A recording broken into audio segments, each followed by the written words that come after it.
이제 어제 그 가장 기본적인 그 시계열 모형, 우리 보통 이제 자기회귀 모형이라고 부르는 단일 시계열 모형을 우리가 생각할 수 있는 제일 쉬운 방법으로 한번 이렇게 이야기를 해봤고요. 이제 오늘 이제 마저 한번 그 어제 그 추정한 모형을 가지고 예측을 좀 한번 해보고요. 그 다음에 이제 나머지 우리 그 렉처 노트에 있는 내용들을 보도록 하겠습니다. 어제 예를 들어서 이제 밸류 스탁은 원래 데이터가 이제 이렇게 생긴 데이터인데요. 얘를 추정을 하기 위해서 모델을 이제 퀵을 한다고 그랬고요. estimate equation에서 dlog 함수를 썼습니다. 로그 차분을 해서 성장률을 만드는 거예요. 그래서 value stack 원래 이름을 적어줬고요. 그러면 얘는 이제 로그 차분한 값인데 왜 이 dlog라는 함수를 쓰느냐 하면 우리가 관심 있는 것은 이를테면 value stack의 가치주에 수익률을 예측하는 것도 뭐 필요할 수도 있지만 어떤 때는 가치주의 레벨, 원래 데이터, 지수 데이터 있죠. 그 지수를 예측하고 싶은 때도 있겠어요. 그죠? 그 패스를 한번 시뮬레이트를 해볼 필요도 있을 거고요. 아직 코스피가 이를테면 내년에 얼마가 되겠느냐, 2,200이 되겠느냐, 이제 이런 것들을 시뮬레이션을 해볼 때 이제 코스피를 하는 방법이 있고 코스피 수익률을 하는 방법이 있는데, 그죠? 예. 근데 수익률 데이터를 그냥 미리 만들어서 해보면 지수에 대한 예측치, 그러니까 원래 계열의 예측치 모양을 만들어낼 수가 없습니다. 왜냐하면 로그 차분을 미리 해서 가지고 오는 순간 레벨에 대한 정보가 없어지기 때문에 그렇습니다. 그래서 이걸 가지고 있으면 내부적으로 이제 이 친구가 레벨을 유지를 하면서 이제 가게 되겠고요. 이제 월별 데이터인데 로그 차분을 하면 이제 연속 복리 수익률이 된다고 그랬죠, 그죠? 연속 복리 수익률에 이를테면 내 샘플이 이만큼 지금 있는데요. 이 기간 동안의 연속 복리 수익률의 평균이 뭘까? mean value 있죠? 그것을 지정해주기 위해서 C라고 적고요. 그 다음에 전기의 수익률이 현재 영향을 미치느냐를 보기 위해서 AR 오토 리그레시브, 즉 자기회귀 모형인데 레그가 1이다. 이렇게 한다고 그랬습니다. 그리고 추정은 우리 샘플이 지금 뭐 2013년 뭐 10월까지인가 있을 거예요. 근데 제가 2012년까지만 있다고 볼게요. 2012년 12월까지만 데이터가 있다라고 하고 나머지는 아웃 오브 샘플로 남겨놓을 겁니다. 그랬더니 장기 평균은 그때 본 것처럼 1.2% monthly. 그래서 얘를 연유로 하려고 그러면 곱하기 12를 하면 되겠어요. 그죠? 12를 하면 대충 한 13% 뭐 이렇게 나오게 되겠죠. 그 다음에 오토 리그레시브 코에피션트는 파지티브고요. 0.123. 이제 T 스탯이고 이제 P 밸류인데 P 밸류는 실은 그러니까 상대적으로 이제 크지요. 그죠? 그래서 엄밀하게 하면 뭐 얘도 0이고 얘도 0이라는 뜻이 되는데 그 경우에 따라서는 이제 뭐 얘를 이제 없앨 수도 있고요. 그리고 이것만 추정할 수도 있고요. 근데 여기서는 일단 뭐 작은 크기긴 하지만 얘를 그냥 살려두고 가려고 해요. 버리기도 아깝고 그죠? 뭐 애매해서. 근데 그게 왜 그러냐면 이제 데이터가 좀 더 쌓이면 또 이게 또 좀 더 커질 수도 있고요. 좀 더 작아질 수도 있어요. 그러니까 우리 스몰 샘플이기 때문에. 그래서 일단은 놔두고 가겠다 하는 거고요. 근데 유의할 것은 지금 이 연속 복리 수익률이라는 것 자체는 지금 과거 데이터에 의해서 설명이 된다고 봤는데 그 포지션이 아주 낮아서 1%도 안 되는 것이죠. 그럼 나머지는 다 어디서 오느냐? 에러텀에서 온다고 그랬죠. 그죠? 에러텀은 샥이다, 뉴스다. 이렇게 해석한다고 그랬죠. 그래서 얘가 이제 추정된 모델이고 우리가 AR2도 해볼 수 있고 AR3도 해볼 수 있다고 했습니다. 이제 그 경우에 여기에는 정보 기준 값을 쭉 계산을 해서 어떤 레그 값까지 들어갔을 때 저 정보 기준 값이 최소화가 되느냐, 이제 그걸 봐서 최소화시키는 그때 값을 찾는다. 뭐 하는 이제 그 이야기까지 했습니다. 그 다음에는 이게 다 되면 여기 보면 이제 프로시저에서 프락이라는 게 있습니다. 프락. 그 전에 참, 요 비유부터 다시 한번 볼게요.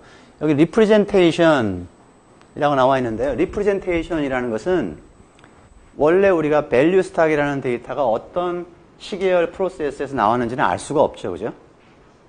근데, 여기에 있는 건 우리말로 하면 이제 표현식이 되는데, representation은. 표현식이라는 것은 아마 이게 만약에 AR1 프로세스에서 나왔다고 치면 대강 이러한 장기적인 평균값과 AR1 개수값을 갖겠다. 라고 우리가 어프락시메이션을 하는 거예요. 그게 representation이에요. 그러니까 true 프로세스는 뭔지는 모르지만 그런 의미에서 조금 전에 봤던 메뉴가 representation이었고요. 그래서 이렇게 커맨드를 쳐서 리스퀘어 스페이스 이거 CAR1 해서 나왔다는 거고요. 해봤더니 이제 이런 식으로 추정하게 되는데 그 파라미터는 얘가 추정된 게 이제 이런 값이다. 이제 뭐 되겠죠. 그 다음에 더하기 뭐가 있어요? 에러텀. 에러텀이 있어요. 그 다음에 이제 여기 프락에 보면 프락이 있고요. 여기에 보면 make model이 있습니다. make model. make model은 이제 이 식을 끌고 가겠다는 거예요. 이 식을. 왜냐하면 저 식이 주어지면 이제 미래 값을 이제 만들 수가 있는데 아직 만들고 먼저 보여드릴게요. make model이고요. 얘를 눌러보면 조금 전에 본 그 식이죠, 그죠? 지금 지금 현재 값이 얘가 알려져 있을 때 이거의 다음 키 값은 실은 이 식을 이렇게 미래로 이렇게 리커시브하게 계산하면서 갈 수가 있어요. 그걸 보통 우리가 다이내믹 포캐스팅이라고 부르는 건데요.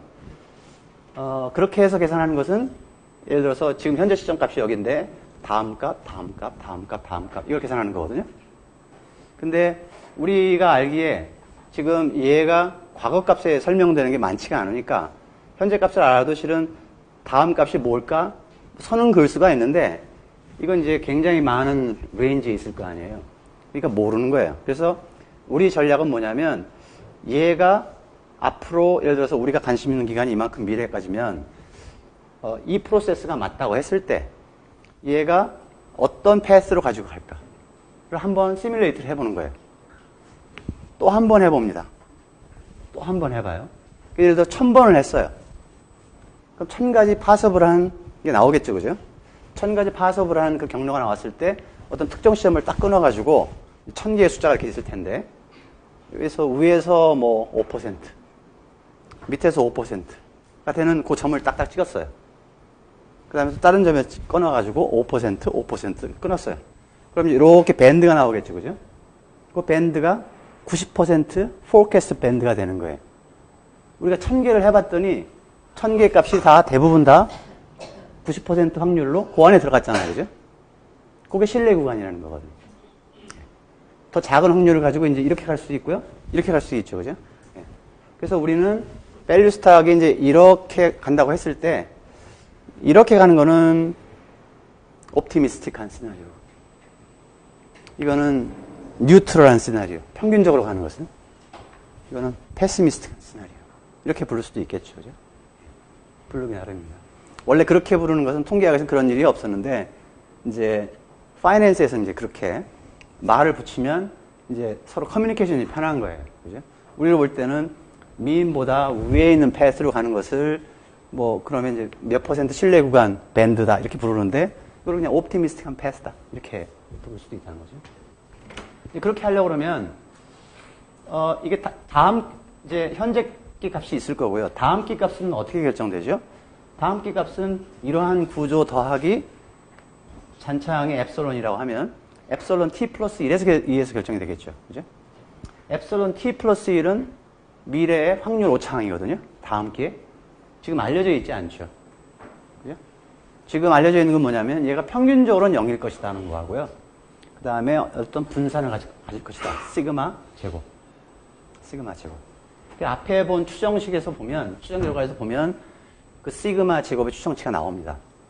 그러면 여러분들이 만약에 그 평균이 0이고 분산이 시그마 제곱인 정규분포하는 것이 오차항이다 라고 정규분포를 가정을 하면 그러면 정규분포에서 여러분이 평균이 0이고 분산이 시그마 제곱인 데서 드로우하면 되는 거예요. 그냥 분포라는 게 이렇게 돼 있어서 정규 분포에서 가장 라이클리한 거는 0에 가까운 수가 많이 나오겠죠, 그죠? 이쪽은 적게 나올 거예요. 그래서 그 애를 드로우해서 붙여줍니다. 그러면 다음 값이 나오겠죠, 그죠? 이 값을 이용해서 또 얘를 계산해서 그 다음에 다음 키를 붙이면 되는 거예요. 그렇게 하는 것들을 뭐라고 한번 불렀었죠? 처음에 우리 인트로 할 때 그게 몬테카를로 시뮬레이션. 몬테카를로.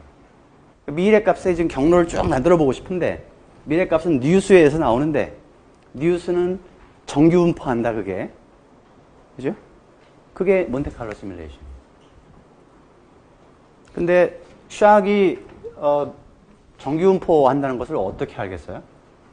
잔차항이 있으면 잔차항을 한번 임피리컬 디스트리뷰션 그려가지고 정규 분포하는지 보면 되겠네요. 그죠? 네, 보면 될 수 있겠어요. 근데 아마 파이낸스 애플리케이션에서 그걸 보면 정규 분포하지 않는 경우가 더 많이 있다는 거예요.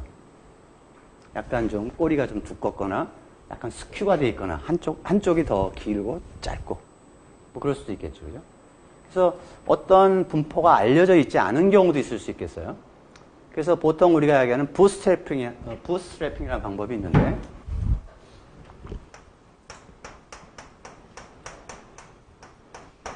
이 부스트랩은 모형을 추정을 하면 잔창이 이제 쭉 나오겠죠, 그죠? 잔창에 피티드 밸류가 나올 거예요. 그죠? 얘는 true epsilon이 아니에요. 그거에 이렇게 계산한 값이 되는 거죠, 그죠? 계산한 값이에요. 근데 걔가 마치 엡솔론인 것처럼 간주를 하고 원래 간주를 하고요. 걔들의 임피리컬한 디스트리뷰션을 한번 이렇게 그려보면 어떤 모양이 나오겠죠, 그죠? 그래서 만약에 내가 지금 관찰치가 만약에 1000개가 있는데 모형을 추정을 해서 잔차항을 999개를 만들었어요. 그럼 얘를 자료에 넣는 거예요. 자료에 넣었어요. 넣고 내 드로우를 하는 거예요. 얘는 어떻게 생겼을까요? 뭐 이런 모양이 있겠죠, 그죠? 뭔지 모르지만 어떤 분포일 거예요, 그죠? 뭔지 모르지만.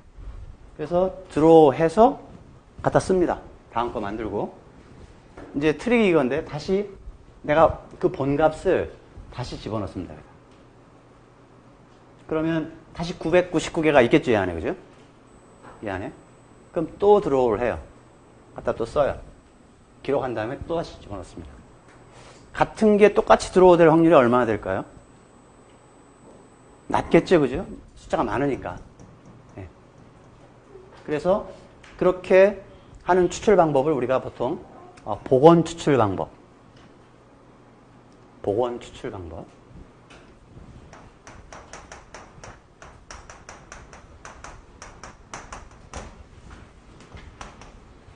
비복원은 그런 거예요. 갖다가 쓰고 버리는 거예요. 하나가 줄죠, 그죠?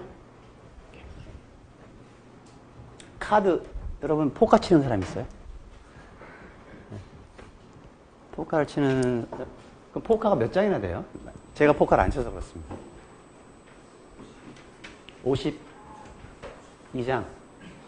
52장을 어떻게 섞을까요? 컴퓨터로.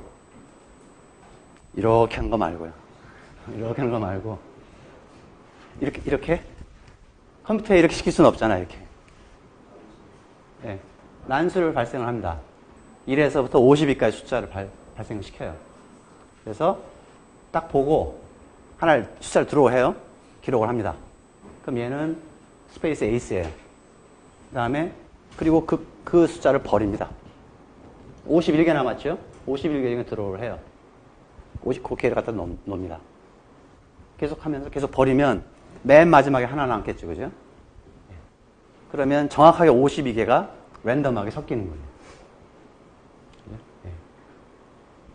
그게 컴퓨터로 하는 이 셔플링이 되는 거죠. 셔플링. 그 경우에는 정확하게 52개를 순서만 랜덤으로 흐트러 놓은 거기 때문에 이제 그런 것들은 이제 비복원 추출 방법이 되는 거고요. 근데 대체로 그 퍼포먼스는 이 부스트랩이나 그런 방법을 이제 랜더마이제이션이라고 하는데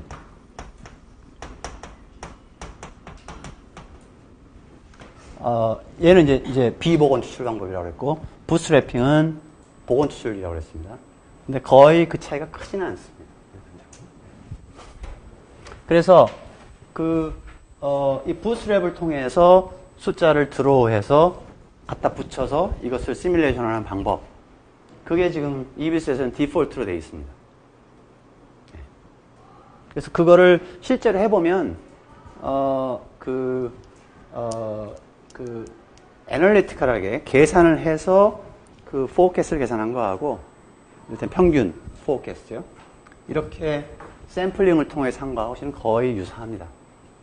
근데 이 숫자를 드로우하고 시뮬레이션 하는 것들은 워낙 요새 컴퓨터가 빠르니까, 뭐 옛날에는 컴퓨테이션 하는 그 타임이 굉장히 이제 부담스러우니까, 될 수 있으면 간편법을 어떻게 계산하느냐, 이거를 많이 염두에 뒀는데, 지금은 이제 그렇지 않으니까 시뮬레이션들을 많이 하는 거예요.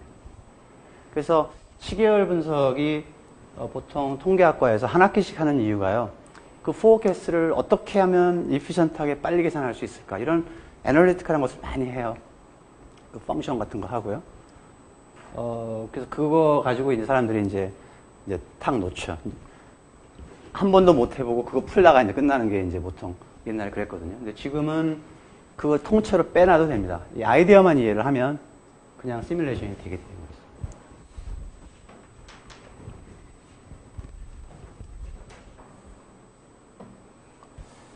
그래서 확인을 했고요. 자, 여기 보면 이게 이제 make model 하니까 여기까지 왔죠. 그 다음에는, 어딨죠? 잠깐만요. 여기 solve라는 화면이 있죠. solve라는 게 있습니다. solve는 이제 얘를 추출해서 다음 기 값 계산하고 하는 이거를 이제 오토매틱하게 시키는 함수가 되겠습니다. 그래서 우리는 스타캐스틱한 거고요. 내가 랜덤으로 들어갈 거죠, 그죠? 예, 스타캐스틱하게 할 겁니다, 이거를. 그리고 솔루션은 내가 다음 기 걸 계산하면 그 다음 기가 그 다음 기를 계산할 때 알려진 값으로 이제 사용된다는 게 다이내믹한 거예요. 그 다음에 여기 보면 여기 바운드라고 있죠, 바운드.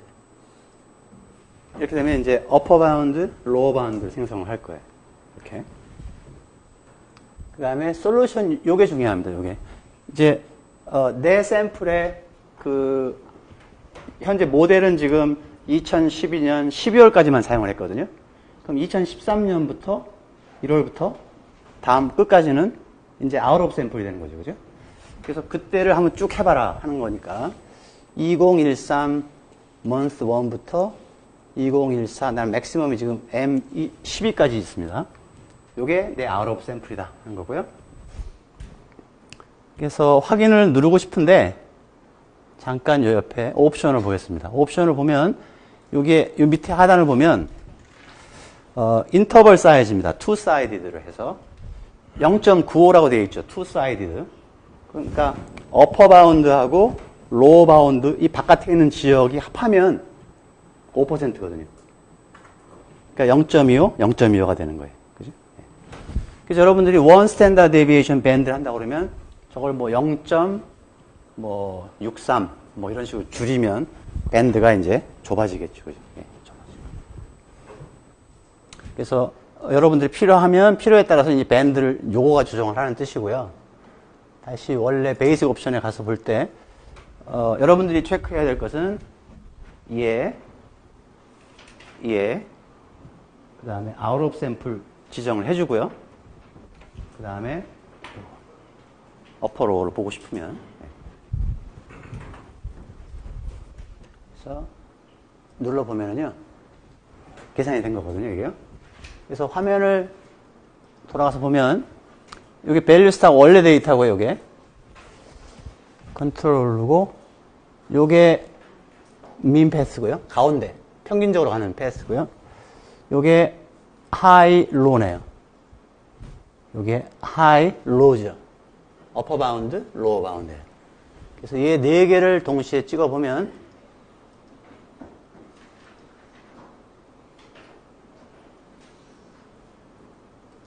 뭔가 좀 이상한가요?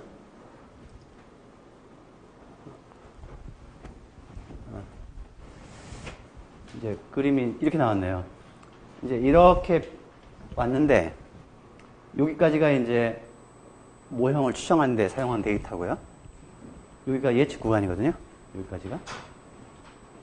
이게 평균적으로 얘가 이렇게 갈 거라고 좀 예측이 된 거예요. 그 다음에 요게 실제치.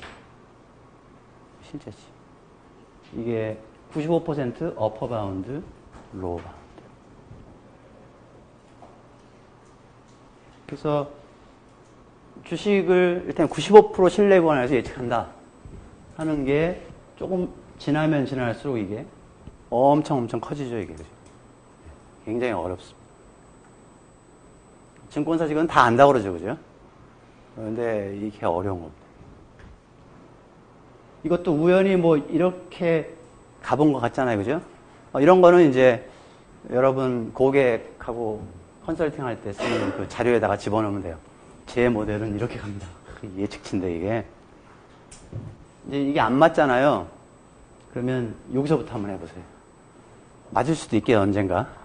제일 잘 맞는 것을 보여주면 됩니다. 그러면 안 되겠죠, 그죠? 예.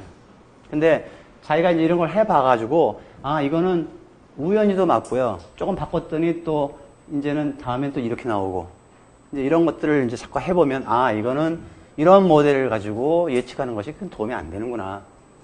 라는 것을 이제 알 수가 있겠죠, 그죠? 그래서 거래소 이사장님이, 우리 주식이 그래도 내가 있는 동안에 한 2,500원 가지 않겠는가. 2,500 갈 수 있죠, 뭐. 네, 코스피가. 네. 참느라고 혼났어요. 근데 이 그림을 보면은요, 이제 여러분들이 이제 리포트를 쓸 때 이런 그림들을 많이 옮겨다 쓸 거예요. 이 그림은 이쁘지는 않은데요. 데이터는 있으니까 이걸 엑셀로 긁어가지고 엑셀에서 예쁘게 그리면 되잖아요. 색깔도 넣고 점선도 넣을 수 있고 한데, 문제는 여기까지가 지금 히스토리컬한 데이터인데 처음에 봤던 데이터하고 이 데이터하고 느낌이 많이 다르죠. 아까 그 밸류 스탁 처음에 오리지널 데이터를 봤을 때는 이야, 이거 사자, 이거 사자. 근데 이거 보니까 이건 애게 아니에요, 애게. 예, 이게 스케일링 하는 이 차이가 인프레션을 많이 바꾸는 거예요. 스트레칭하고 스퀴징 하는 거에 따라서 이게 시계열 데이터는 눈으로 보이는 게 굉장히 허상이 많아요. 그래서 그 통계량을 같이 보지 않으면 이제 그게 이제 어렵다 이제 하는 뜻이고요. 그래서 여러분들이 만약에 샘플을 뭐 1999년 M1부터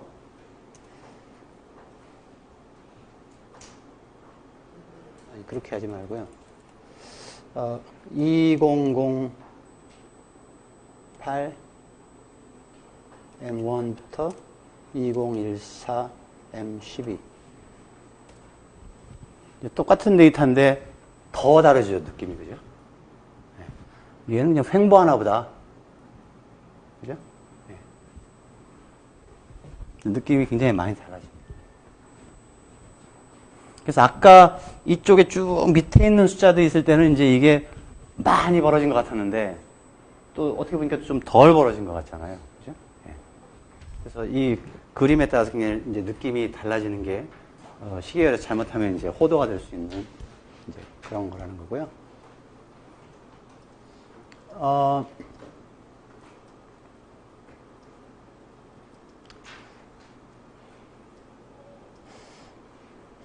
그래서 지금 이제 그로스탁이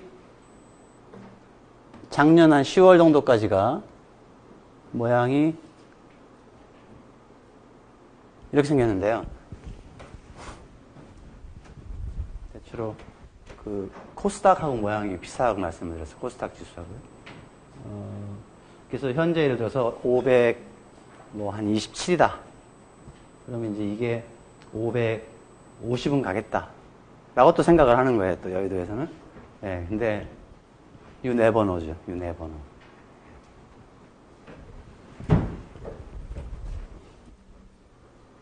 네. 그래서 일단 여기까지 그 간단하게 처음에 데이터가 왔을 때 데이터가 어떻게 생겼는지를 비주얼하게 그래프 등으로 이렇게 보고 그 다음에 이제 불안정 계열인지를 판정을 해서 그 인포메이션 크라이테리언을 이용을 해서 어떤 모델이 적절한가를 이제 테스트를 하고요. 추정을 하고 그다음에 프락에서 메이크 모델을 써가지고 이렇게 부스트래핑으로 이렇게 계산하는 이제 그걸 한번 해보길 바라고요.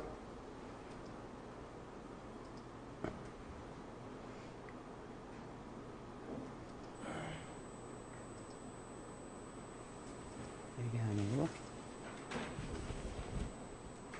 이제 모형을 이제 뭐 조금 보면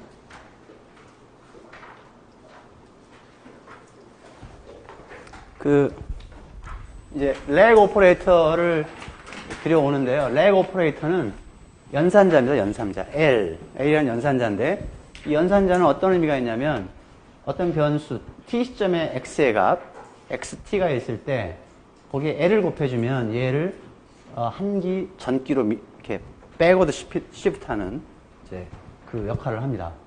그래서 L 스퀘어드 xt 그러면 L 스퀘어드는 L 곱하기 L이잖아요. 그러니까 얘가 xt-1이면 xt-1을 또 하나 더 미니까 과거로 xt-2다 하는 거고요. 일반적으로 L 곱하기 L의 k승 곱하기 xt는 x의 t-k다. 이제 이렇게 되는 오퍼레이터인데요. 그 오퍼레이터를 왜 들여오냐면 이제 식을 쓸 때 이제 이렇게 숏 노테이션을 쓸 수가 있다는 거예요. 이쪽이 좀 그러네요.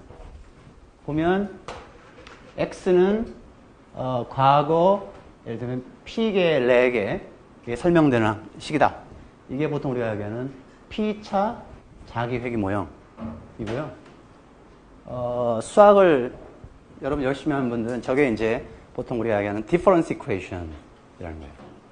difference equation에서는 저기에 있는 개수들 pi1부터 pi p 이게 어떤 그 바운드리에서 움직이는가에 따라서 저 x of t는 explode 하기도 하고 이렇게 가기도 하고 oscillate 하기도 하고요.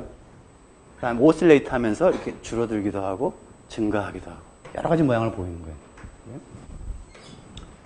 우리가 관심 있는 데이터는 예를 들어서 GDP가 이렇게 가다가 익스플로드 해버렸다. 우리 모두가 원하는 세상이 그런 세상이잖아요. 그죠? 근데 그런 일은 없잖아요. 예. 익스플로드 하는 것은 우리 별로 못 봐요.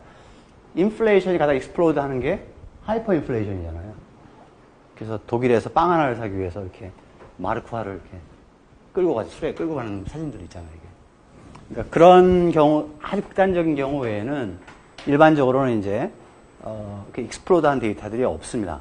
그래서 우리 이제 익스플로드 하지 않는 것들은 일반적으로 우리가 이제 안정적이라고 하니까 그 안정성 있는 데이터들을 이제 이러한 식으로 모형화를 하는 거고요. 우리가 조금 전에 봤던 것은, 밸류 스탁의 성장률이, 수익률이 예를 들어서 그냥 요거 하나만 있는 경우. 그렇죠? 근데 여기에 있는 게 예를 들어서 파이 2부터 파이 p까지가 0이라고 생각을 해보세요. 그러면 이제 얘만 남아있죠. 그죠?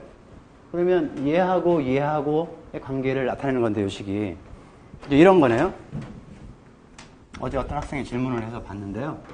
xt-1이고 xt거든요. 그러면 실제 값들이 지금 이렇게 이제 3포드를 그려봤을 때 지금 뭘 하는 거냐면 이렇게 선을 긋다는 거거든요. 얘가 뮤예요. 얘가. 그 다음에 이 슬로up이 지금 파이 1이거든요. 그래서 얘가 증가하면 얘도 증가한다 이거잖아요. 그죠? 네. 감소하면 감소하는 거고요. 근데 얘가 뭘까요, 얘가? 그냥 절편이죠, 절편. 얘를 아는 게 어떤 인포메이션이 있을까요? 없죠. 그냥 숫자예요, 숫자. 그래서 어떻게 표현했죠? xt-mu는 pi1 xt-1의 뮤의 epsilon t 이렇게 돼 있으면 이제 좀 다르죠, 그죠? 이때 뮤하고 다를 거예요. 왜냐하면 있으면 xt는 요 넘어가면 뮤고요. 여기 마이너스 이게 있죠, 그죠? 그래서 1 마이너스 파이 1이 될 거고요. 더하기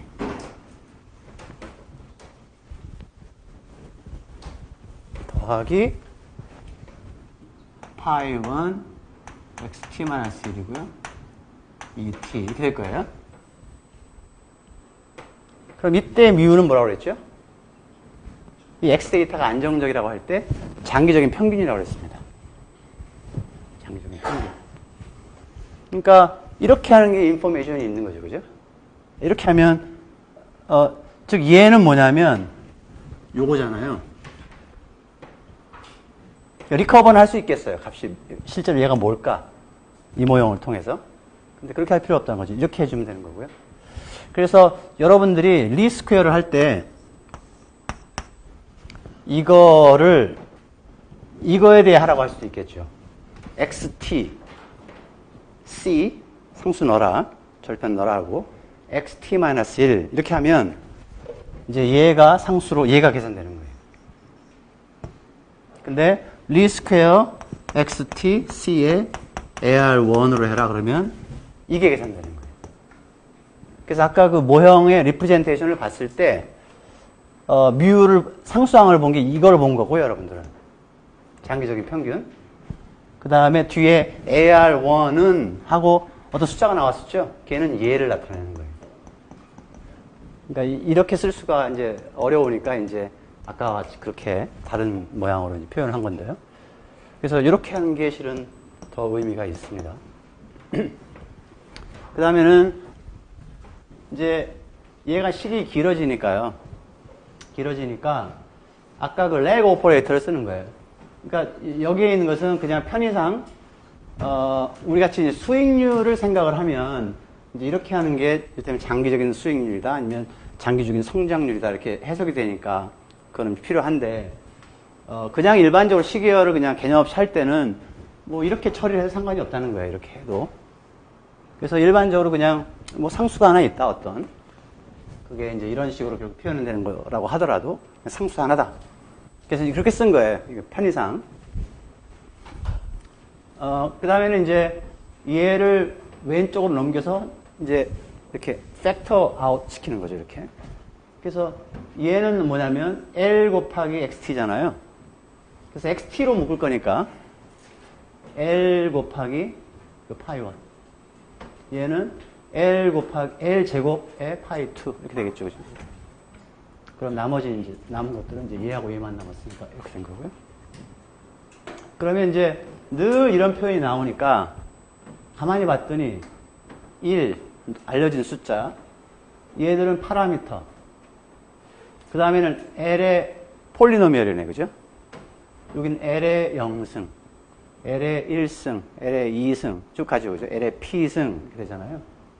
그래서 그냥 얘를 파이로 쓰니까 파이 of L 즉 얘는 L의 함수다. 레그 오퍼레이터의 함수다 라고 두고 그 다음에 얘가 P차다. P까지 있다 이게. 이렇게 쓰면 간단하잖아요. 그죠? 그러니까 처음에 이렇게 쓰고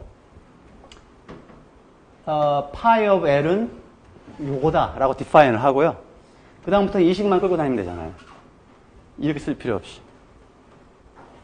그렇게 해서 한 겁니다.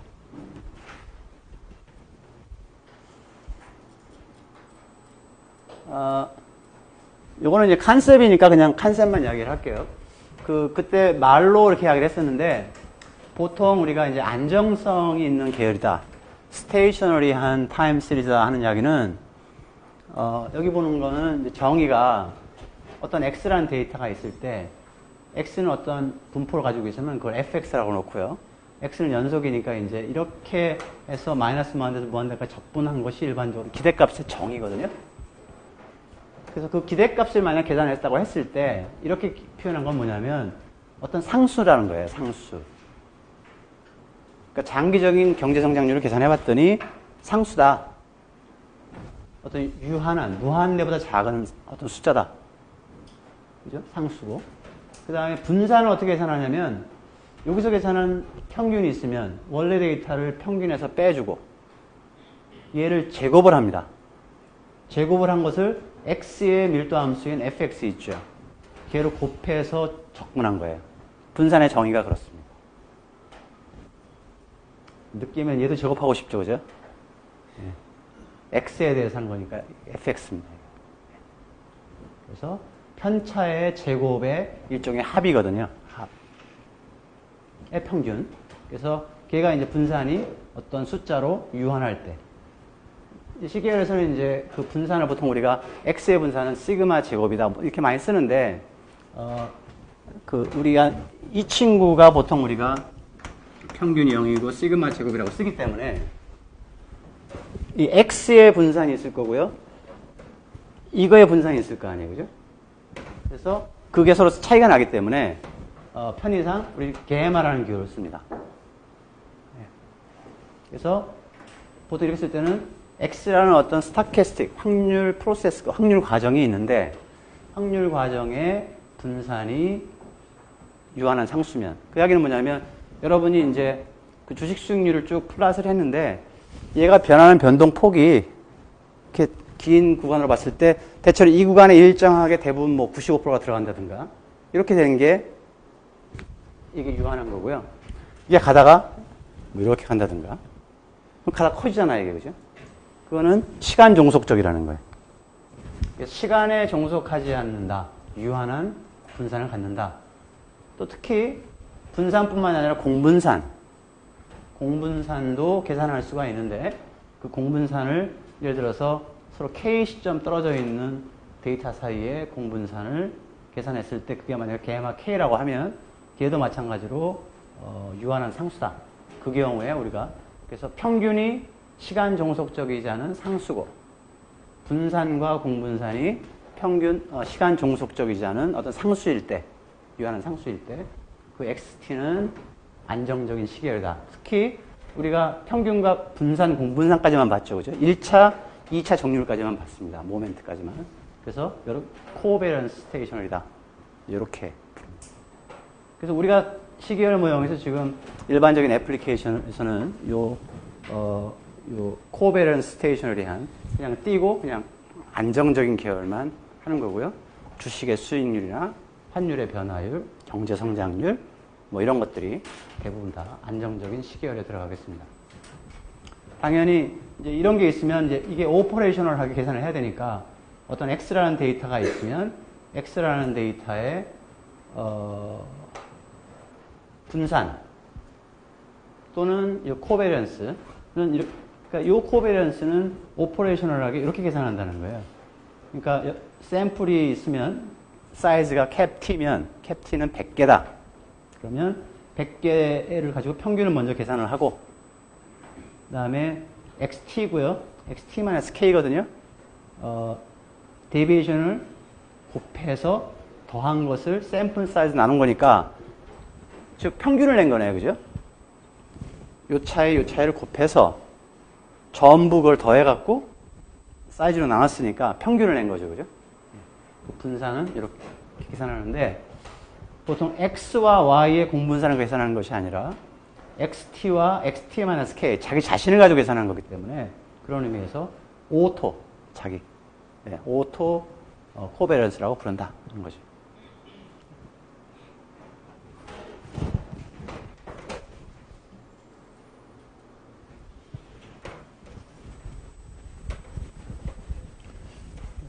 좀 더 가기 전에 이제 이 식을 가만히 보면은요. 이 식을 가만히 보면 이제 전기값이니까 알려져 있잖아요, 그죠? 보통 설명 변수라고 생각하면 되겠어요, 여러분들이. 시계 일반적인 회계 분석에서 얘는 알려져 있고 얘는 파라미터들이에요. 근데 얘는 랜덤 베리어블이거든요. 왜냐하면 얘가 랜덤 베리어블이기 때문에 그렇다고 그랬습니다. 그러면 이제 ET가 움직일 거 아니에요.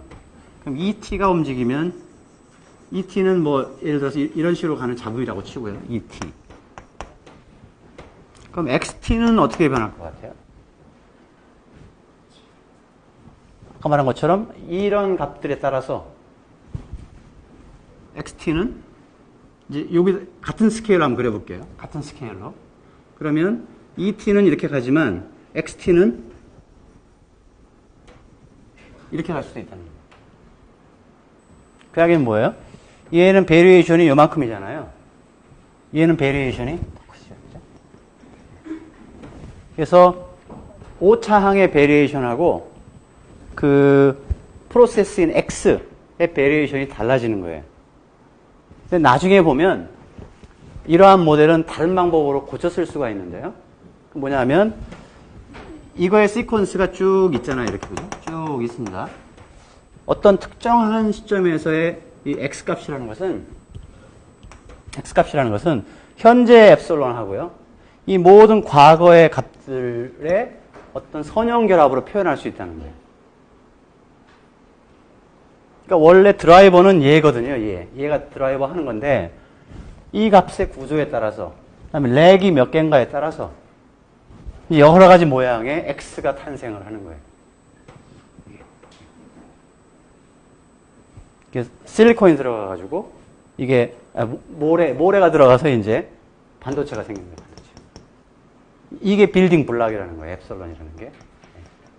그래서 좀 저거 한데 어쨌든 처음에는 이 프로세스의 베리에이션하고 얘의 베리에이션을 착각을 하는 경우가 많이 있어요.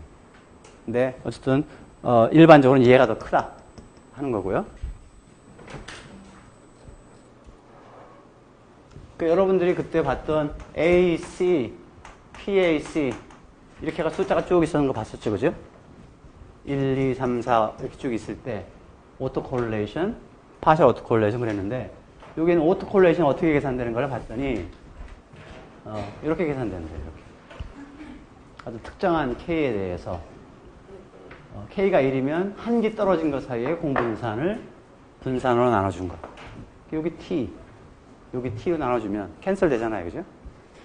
공분산, 분산이잖아요. 그래서 한 기 떨어져 있는 거, 두 기 떨어져 있는 거를 쭉 계산해 보면 그래서 K에 대해서 1, 2, 3, 4에 대해서 한 개 여기서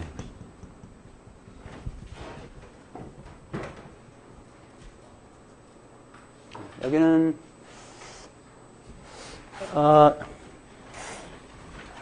이거는 이제 뭐 크게 걱정할 필요는 없는데요.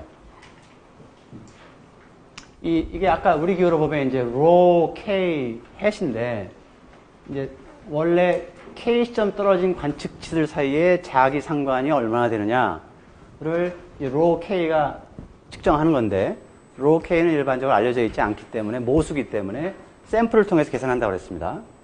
샘플을 계산했는데 샘플이 달라지면 원래 데이터는 어떤 프로세스 나올 텐데 트루 프로세스 나올 텐데 샘플이 우연히 여기기 때문에 이 데이터를 가지고 rho k 햇을 계산하면 어떤 값이 나올 거예요. 그죠? 또 이런 샘플 가지고 계산하면 다른 값이 나올 거고 다 같지가 않을 거예요. 그래서 샘플링 베리에이션이 있다고 보는 건데 그래서 어떤 데이터를 가지고 계산한 이 값은 랜덤이라는 거예요. 놀랍게도 아까 우리 회귀 개수를 계산했더니 0.123이 나왔잖아요. 0.123이면 숫자네 고정되어 있는 것 같잖아요. 근데 그게 랜덤이라는 거예요. 그럼 또 이제 좀 혼동이 되죠. 랜덤이라는 것은 결정이 안 된 게 랜덤이라고 그랬는데 왜 0.123이라는 숫자가 나왔는데 이게 왜 랜덤이냐 하는 거예요. 그 이야기는 어떤 의미냐면 데이터를 바꿔서 다시 똑같은 AR1 모형을 추정을 해보면 0.126이 나올 수도 있다는 거예요. 원래 데이터가 어떤 프로세스 나온다고 봤을 때 0.157이 나올 수도 있고요. 네. 그래서 그런 값들을 여러 번 계산을 해서 샘플이 많아요. 요거 가지고 계산도 하고 요거도 계산하고 계산했어요. 그래서 그 값들을 평균을 내봤더니 평균을 내보면 어떻게 돼요? 귀무가설이 이제 뭐냐면 만약에 K 시점 떨어져 있는 관측치 사이에 콜레이션이 하나도 없다. 그럼 저 값이 0이 나와야 되겠죠. 그죠? 여러 번 계산했더니 뭐 플러스도 나오고 마이너스도 나오고 했어요. 근데 원래 값이 0이었다면 그거의 평균을 계산해보면 0이 나와야 되는데 여기는 어떤 숫자가 나오네요. 그죠? P-K 뭐 이렇게 되어 있는 거 보니까 또 앞에 마이너스가 있어요. 이 이야기는 무슨 이야기? 뒤는 잊어버리고요. 샘플 사이즈가 100개고 한 시점 떨어져 있는 즉 1차 자기 상관 계수를 보면 이게 1이라는 거예요. 1. 그러면 t-1, t-1이 약분이 되나요? 그건 뭐예요? 마이너스 1 오버 t예요. 샘플 사이즈가 100개라고 그러면 이 true 파라미터 값이 0이라고 하더라도 여러분이 계산하는 이 추정치의 기대값, 평균값은 마이너스 1 오버 샘플 사이즈라는 거예요. 캡 t가 100이면 마이너스 100분의 1.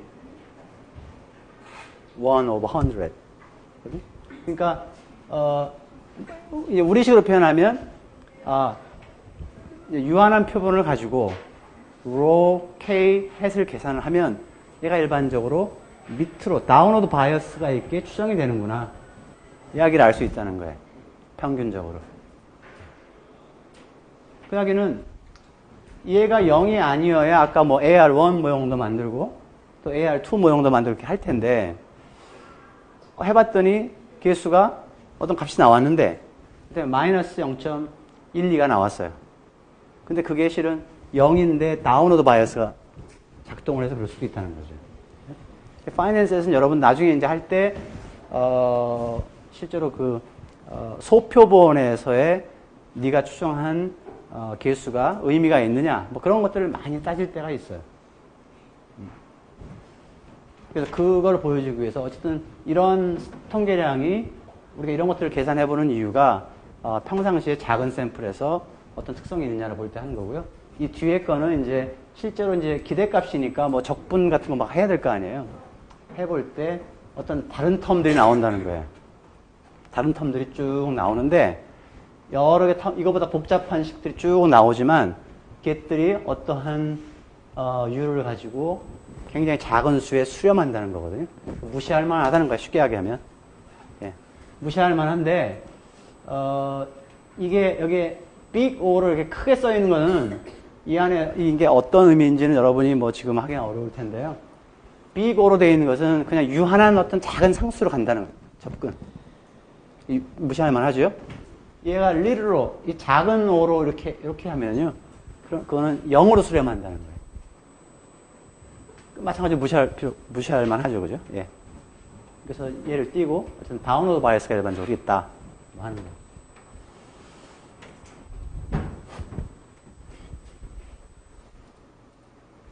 그래서 여기 보면 이제 미국 스탁 데이터 가지고 이제 한 건데요. 여기도 보면 이제 대체로 이제 로그를 가지고 왜 로그를 취한 S&P, 로그를 취한 뭐 배당금, 로그를 취한 earnings, 이게 순이익이죠. 그 다음에 interest rate 있고, 그 다음에 이제 로그를 취한 CPI, 뭐 이런 이게 이제 일반적으로 이제 시계열 데이터들인데 이제 이걸 가지고 이제 여러 가지 해볼 수가 있는데 일반적으로 CPI는 어떤 명목으로 측정되는 어떤 지수 S&P 500가 있으면 얘를 실질 주가로 고친다고 하면 이 프라이스하고 CPI하고의 레이쇼를 취하면 되겠네요. 그죠? 네. 그래서 보통 이제 한국에서는 내가 주식을 투자를 해서 올해 10%를 벌었다.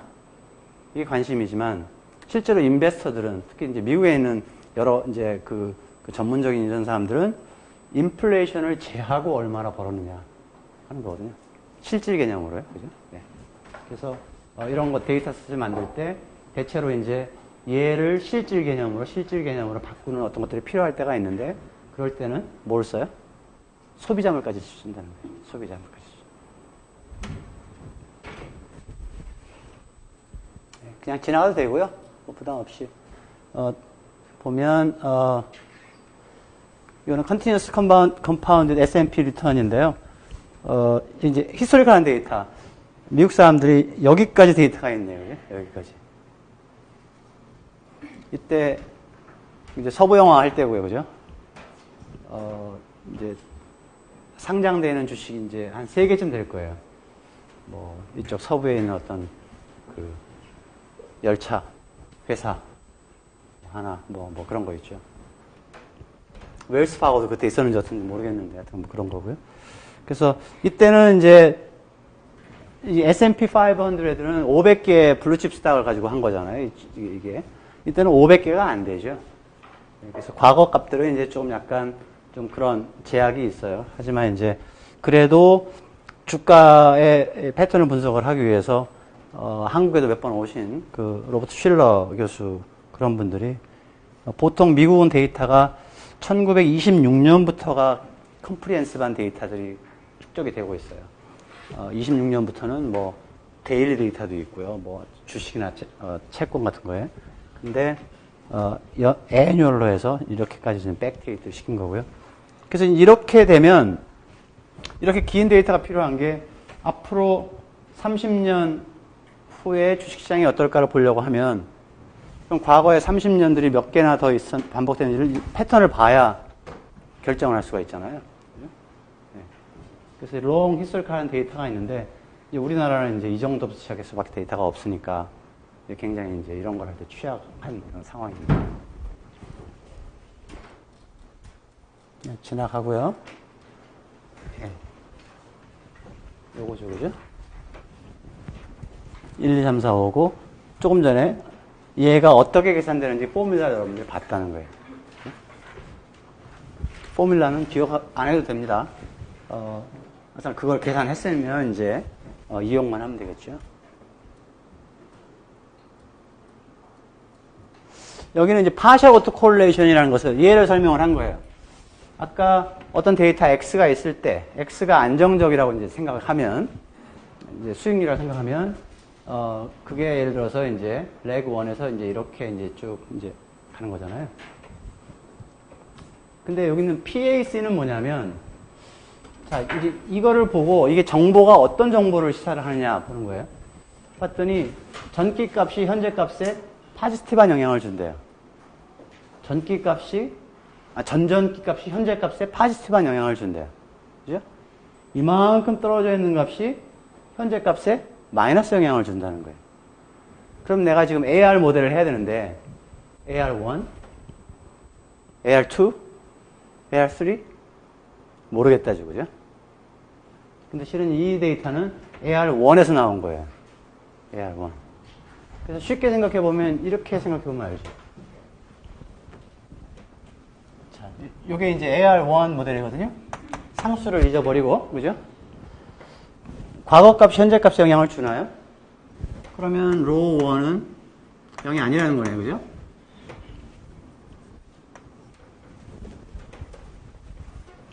그러면 로우 2는 0일까요? xt-2는 xt에 영향을 주나요? 답은 줍니다가 맞거든요. 어떻게 보면 될까요?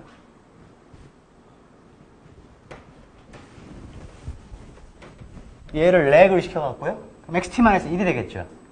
xt-1을 여기다 집어넣습니다. 그러면 xt는 어떻게 되겠죠? 이거의 제곱에 그러니까 파이1에 파이1 xt-2가 되겠고요. 플러스 2t 플러스 2t 마이너스 1이고요. 2t 이렇게 되는 거잖아요. 그죠? 그러면 얘는 파이1의 제곱에 xt-2고요. 2t고 파이1에 2t-1이 되네요. 그죠? 네. 그래서 얘는 0이 아니네요. 그죠? 얘가 0이 아니면 0이 아닌 거죠. 그죠? 그럼 3이면 어떻게 돼요? 얘도 마찬가지로 0이 아니겠네요. 또 집어넣으면 되니까. 그래서 XT는 결과적으로 어떻게 표시할 수 있냐면요. 얘를 K라고 했을 때, K번 지금 했더니, X2니까 T-얘도 K가 될 거고요. 더하기 2T, 파이1, 2T-1, 파이2, 2T-2, 파이 K, 2T-K죠?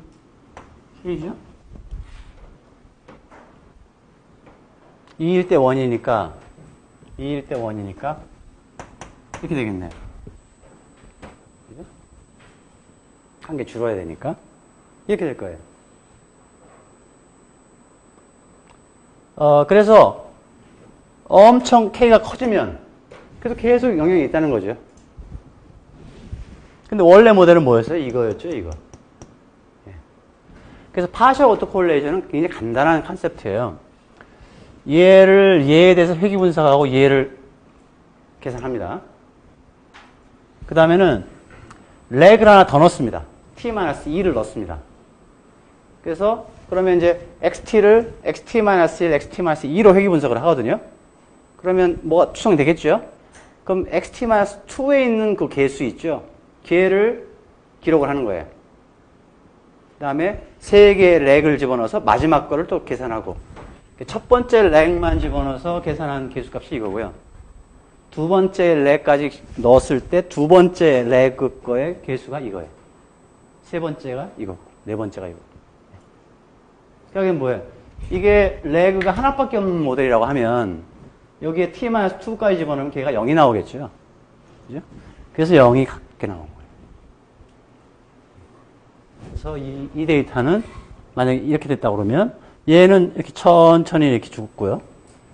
얘는 가다가 이렇게 딱 꺾어지는 경우가 있으면 그러면 첫 번째 후에 꺾어지면 첫 번째다 이게. 네, 얘만 산다. 파샤 오토 콜레이션은 이제 식으로는 이거 조건부 얘와 얘 사이의 콜레이션이다 이렇게 정의가 됐지만 그게 뭐냐면 이제 예를 들어서 여기에 파이 2에 xt-2가 들어가 있다고 하면 이제 내가 얘하고 관계가 직접적으로 이렇게 있느냐 얘가 AR2냐를 볼 때 얘를 추가적으로 추정했잖아요. 그리고 이제 요게 0인지 아닌지를 보는 거잖아요, 지금, 그죠? 근데 얘가 들어갔죠? 그 얘가 컨디셔닝이 된 거예요, 컨디셔닝이. 그래서 컨디셔닝이 여기 들어갑니다. 그리고 얘하고 얘를 봤다. 얘하고 얘를 봤다.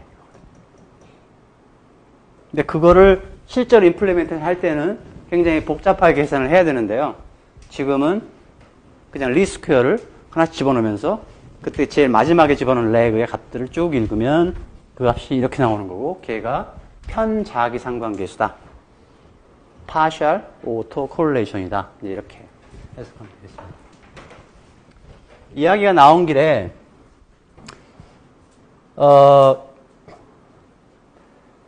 K가 아주 크다고 생각할 수도 있고요. 아주 크다라고 생각할 수도 있고 언젠가 시작했겠죠. 얘가 X가 언젠가 시작한 게 값이 0이었어요.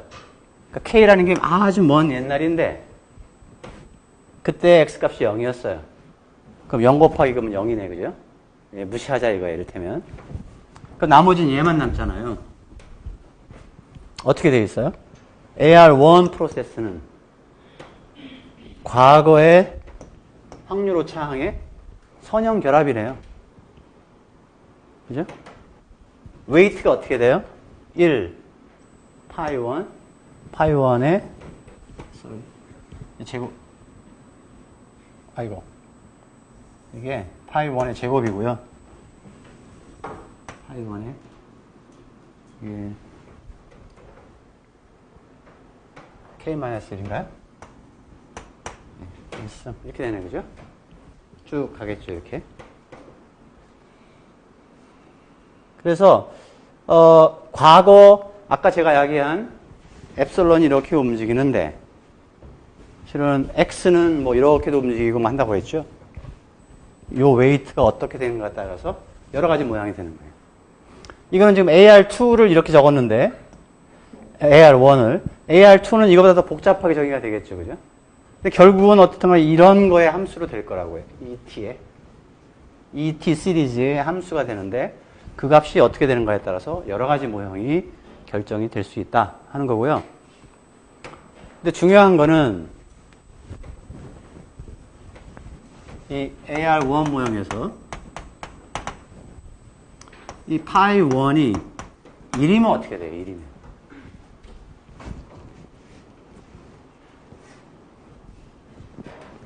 이 t는 어떤 값이죠? 어떤 값입니다. 어떤 값. 어떤 값. 다 이게 1, 1, 1, 1이네요. 그죠? 다 1. 웨이트가. 파이가 1이라고 했으니까. 그럼 현재 시점의 x가 뭐라고요? 현재까지 과거의 모든 et의 합이다. 그죠? 그러니까 현재 이제 샥이 딱 왔어요. x에. 그럼 그 상처가 내일도 가는 거예요. 모레도 가고. 그죠? 그 샥의 효과가 퍼머넌트한 거네요. 퍼머넌트한 거예요. 퍼머넌트한 거. 그래서 얘가 1이 되면 얘가 계속 누적이 되니까 쟤는 평균이 뭐가 될지 모르겠죠, 뭐. 그죠? 그래서 실은 이게 1이 되는 경우를 쉽게 이야기해 보면 이제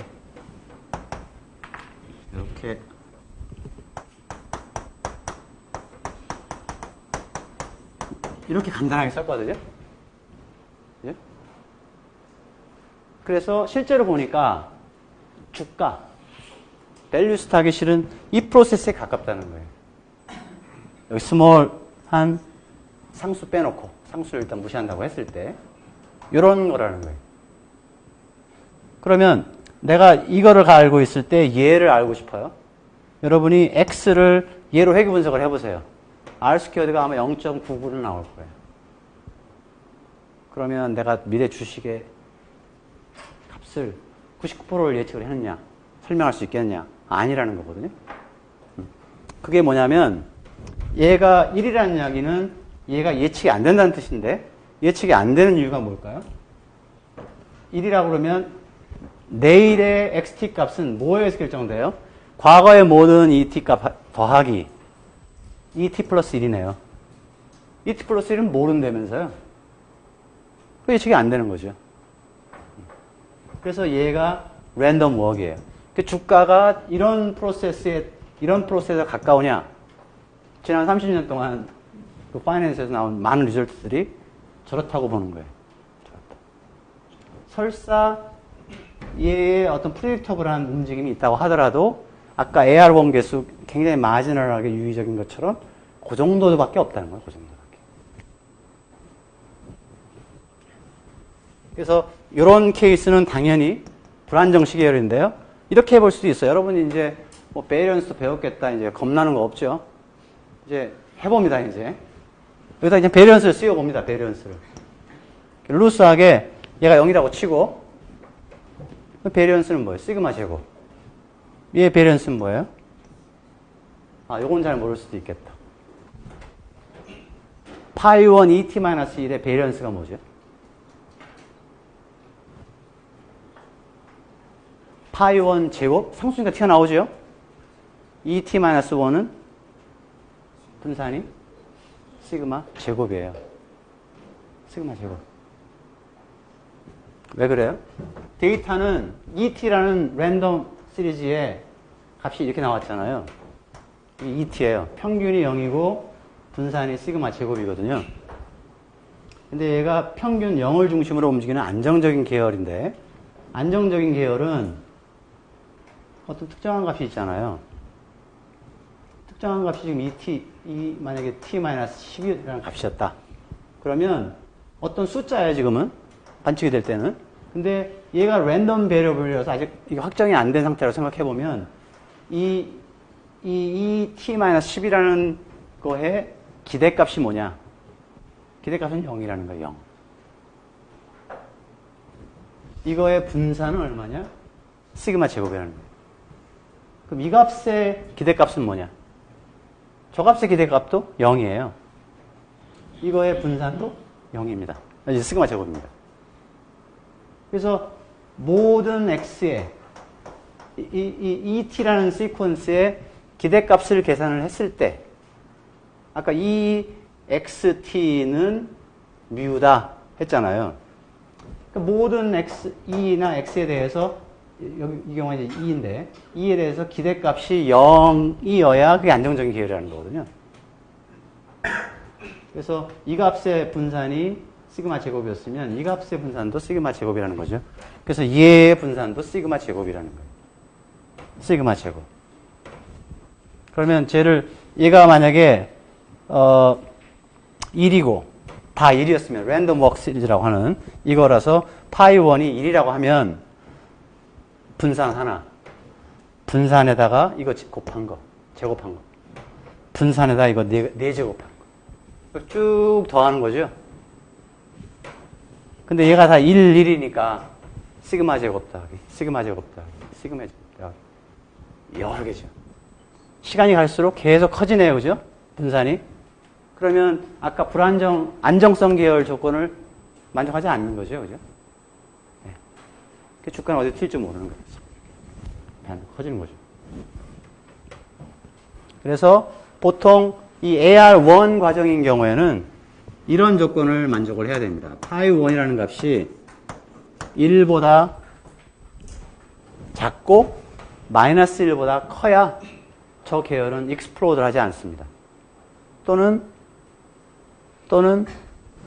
이렇게 불안정식 계열이 안 되는 거예요. 얘가 이 계수값이. 이러한 조건을 어디서 하느냐? 이게 보통 우리가 이야기하는 차분 방정식의 특성에서 가져오는 거예요. 이게 차분 방정식의 형태이기 때문에 수학적으로 보면 이러한 조건을 만족을 하면 얘는 이 프로세스의 분산, 평균과 프로세스의 분산이 있다고 했을 때 그 주위를 움직인다는 거예요. 그래서 여러분들 가지고 있는 렉처는 어떻게 보면 이렇게 AR1으로 되어 있는 계열의 베리언스 XT는요 이렇게 계산이 됩니다. 1 over 1 minus 파이 1의 제곱 시그마 제곱이거든요. 이렇게. 아까 얘를 요 조건이 만족한다고 치고 얘를 분산을 쭉 계산해 보면, 근데 보통 얘하고 얘는 독립이다 이렇게 가정하잖아요. 그죠? 서로 이거하고 이거 독립이다 가정을 하니까 코베리언스는 볼 필요가 없다는 거예요. 베리언스만 보고 얘가 절대값이 1보다 작으면 얘를 베리언스 실제 아까처럼 계산을 해보면 이런 식으로 나온다는 거거든요. 그러면 어떻게 되죠? 얘는 뭐의 베리언스예요? 얘의 베리언스죠.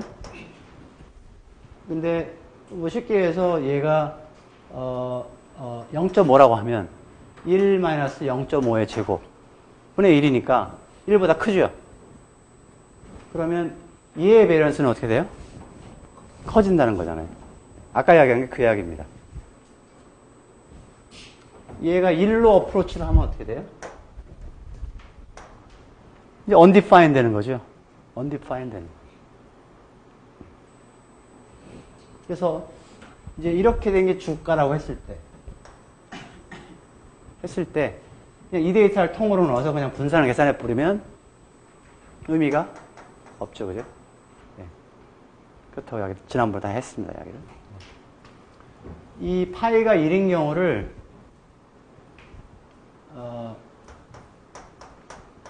그냥 용어로 단익은 유닛 루트가 있는 계열이다. 이거 부릅니다. 유닛 루트. 유닛 루트고요. 나중에 쉽게 가서 더 볼 수도 있겠어요. AR2 모델이면 AR2 모델이라고 하더라도 이것과 비슷한 AR1 모형이 이렇게 되는 것처럼 AR2 모형도 이렇게 되는 경우도 있을 거 아니에요. 이런 특성을 갖는 경우. 그죠? 예. 그래서 AR2 모형인 경우는 파이1하고 파이2가 있는데요. 그래서 파이1하고 파이2를 더했을 때 얘가 1보다 작으면 그러면 일반적으로 안정적이에요. 개수가. 물론 조건이 하나 더 붙고 세 개가 됩니다. 근데 보통 이 조건들은 많이 안 따지고요. 그냥 루스하게 파이1과 파이2를 여러분 추정했을 때 두 개를 더해서 1이 되면 이런 거가 비슷한 불안정 시계열이 된다. 이런 거고요. 작으면 안정적인 계열이다. 안정적인 계열. AR3면 3개를 더했을 때 그게 1보다 작으면 일반적으로 대부분 10중 8구 안정적이다. 네, 이렇게 이해를 하면 되겠습니다.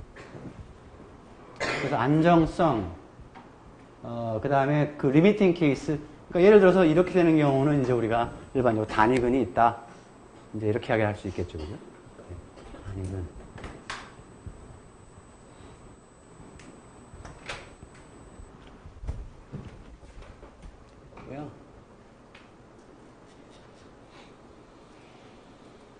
나머지는 뭐,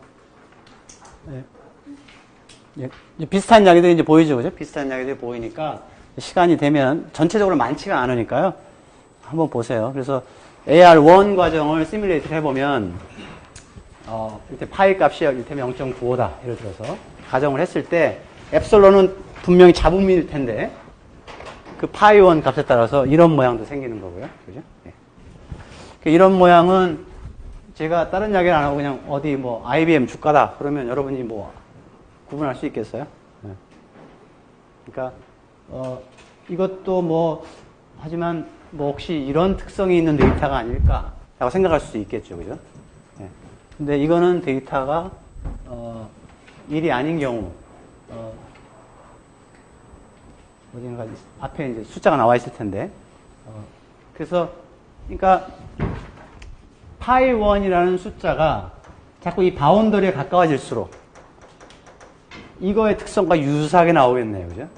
모양이. 예. 그러다가 얘가 바운더리까지 딱 가버리면 그때부터는 이제 분산도 유한하지 않고 평균도 모르겠고 그런 이제 프로세스가 된다는 거예요. 불안전결이 된다는 거예요. 그래서 이제 얘는 이제 이 조건을 만족하되 이거에 가깝게 큰 숫자, 0.95, 뭐 이런 숫자를 가지고 제너레이트를 한 거거든요. 이렇게 만든 AR1, 그 프로세스에 제가 오토콜레이션 펑션을 구해본 거예요. 그랬더니 오토콜레이션 펑션이 leg 1에서 2에서 쭉 감소하네, 이렇게. 그죠? 이런 모양인데, 요 밑에 이제 파셜 오토콜레이션이 있어요. leg 1에서만 유의적이고요. 딱 죽었죠. 그죠? 그래서 AR1에서 시뮬레이션을 해갖고 파셜 오토콜레이션과 오토콜레이션 구해봤더니 이 특정한 경우에는 오토콜레이션은 이렇게 천천히 이렇게 죽고요. 얘는 이렇게 하는 건데 보통 이제 이게 컷오프 한다. 다이오프 한다. 얘는 테이퍼오프 한다. 테이퍼오프 한다. 그런 특성을 갖는 게 오토 리그레시브한 프로세스 하는 거고요. 그냥 지나갈게 나머지는요. 이 아웃풋은 여러분이 봤죠, 그죠?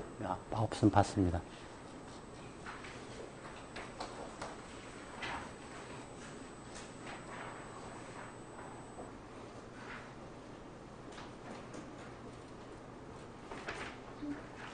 AR2 모형에서 우리가 요걸 본다는 게 지금 요 첫 번째 조건을 많이 본다는 거예요. 이렇게 추정이 되면. 그래서 여러분이 그냥, 어떤 데이터가 있어갖고 AR1, AR2를 넣고 했더니, AR1 개수가 1.2가 나오고요. 파이2가 마이너스 0.5가 나왔다. 그럼 더해서 지금 1보다 작죠? 그럼 쟤는 안정적인 계획이라는 거예요.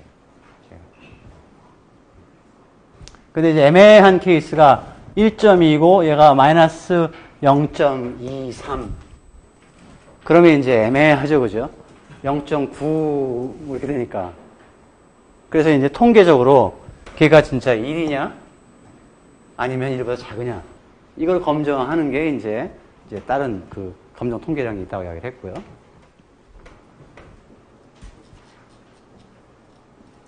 AR2 프로세스도 뭐 여기 보니까 파이1, 파이2가 0.9, 마이너스 0.5 안정적인 거네요, 그죠? 근데 AR2는 이렇게 생겼네. 근데 제가 다시 시뮬레이트를 해보면 이 숫자가 안 나올 거예요. 이 t가 변하면 또 다른 모양이 될 겁니다. 시간이 거의 다 돼가는 모양이네요. 네. ARP고요. 무빙 에버리지 프로세스는 실제로 그 애플리케이션이 그렇게 많지가 않아요. 무빙 에버리지 프로세스. 데이터들이 이제, 무빙 에버리지 프로세스는 샥이 하나 왔으면 그 샥의 효과가 짧은 거예요. 아주 짧은 거예요. 그래서 무빙 에버리지 오더 1인 모형은 샥이 한번 충격이 오면 다음 게에만 영향을 주고 사라져 버리는 거예요. 근데 이런 오토 리그레시브한 프로세스는 과거에 일어난 샥이 현재 영향을 미치죠, 그죠? 과거의 게 현재 영향을 미칩니다. 현재 건 현재 영향을 미치죠. 현재 거에는 1만큼 미칩니다. 얘는 1보다 어떤 작은 파이 1만큼 미치고요. 파이 1의 제곱만큼 미치고요. 그러니까 멀리 가면 얘의 영향은 이제 줄어드는 거죠. 그죠? 그러한 효과가 있습니다.